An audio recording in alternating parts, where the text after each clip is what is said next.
হয়েছে, তাতেও আমাদের কোনো দুঃখ নাই। আমাদের দুঃখের একটাই জায়গা, আমাদের দেশটার সব কিছু আপনারা ধ্বংস করে দিলেন।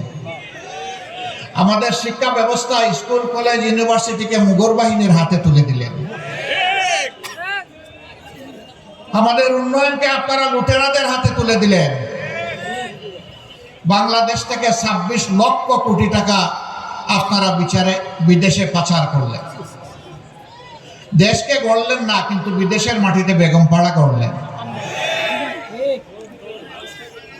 নির্বাচন ব্যবস্থাকে ধ্বংস করে দিয়ে এখানে যারা বসে আছেন তাদের কমপক্ষে 40% মানুষ, আমি বিশ্বাস করি, গত 15.5 বছর তারা কোনো ভোট দিতে পারেনি। কি অপরাধ তারা করেছিলেন? প্রথম ভোটটা হলো মানুষ এটাকে ঘৃণা করে প্রত্যাখ্যান করলো ভোট কেন্দ্রের সামনে, নিরীহ প্রাণীরা মনের শান্তিতে ঘুমায় থাকলো। আমি এই প্রাণীগুলোর নাম নিচ্ছি না।